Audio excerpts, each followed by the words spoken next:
Rabbi Morris, Rabbi Zlotowitz, Mr. Wardiger, Jeannie Schottenstein, Kollel rabbis, and honored guests.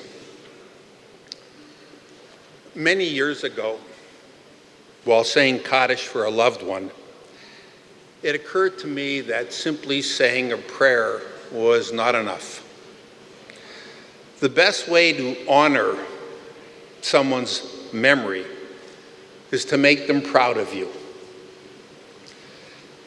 I felt I could make them proud of me by becoming a better Jew.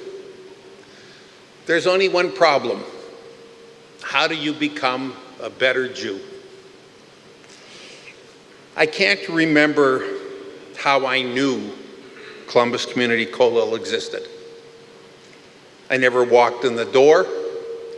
I have not known, I hadn't even spoken to any of the rabbis.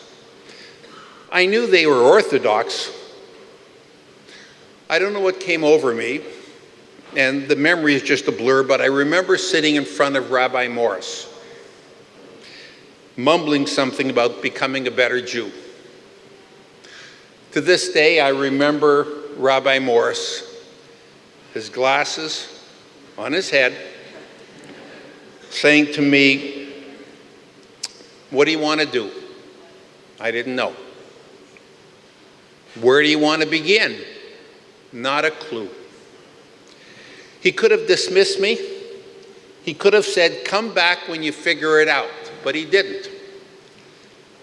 He said, "How would you like to learn Talmud?" Sure.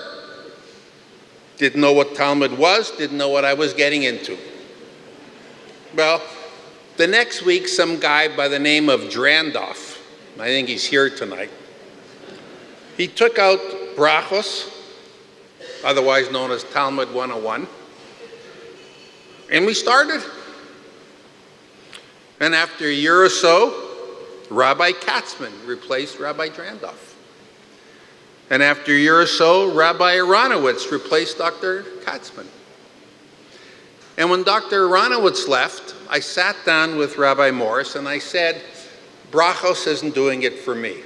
It doesn't do it." Well, he looked me right in the eye and he said, "We're going to start over. We're going to begin at the beginning." He would be my teacher. He had only one rule. He was not going to spoon feed me. If I wasn't prepared, don't show up. He would guide me, correct me, clarify ambiguities, but I had to be prepared. For the next 5 years, every Wednesday at 8 o'clock, we studied Chumash. We studied word by word, line by line, chapter by chapter. We started at Bereshit bara Elohim, and we questioned, dissected, and delved into every word until Moshe Le'anei Kol Yisrael. We studied Rashi, Rambam, Nachmanides, Ibn Ezra, Onkelos, Sepharno, and others. As soon as we finished, the next words out of his mouth, "What's next?"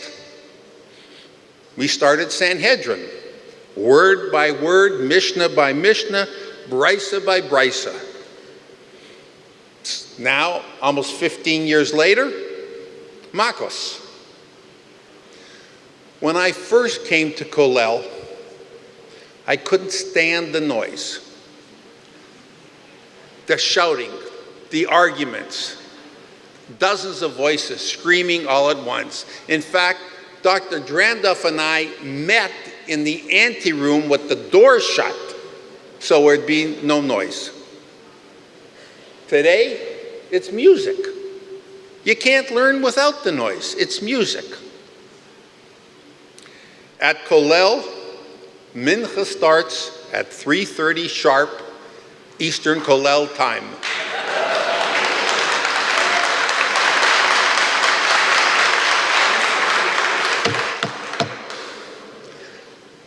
I always close my eyes when we begin with Ashrei. I hear the voice of Rabbi Morris ahead of me.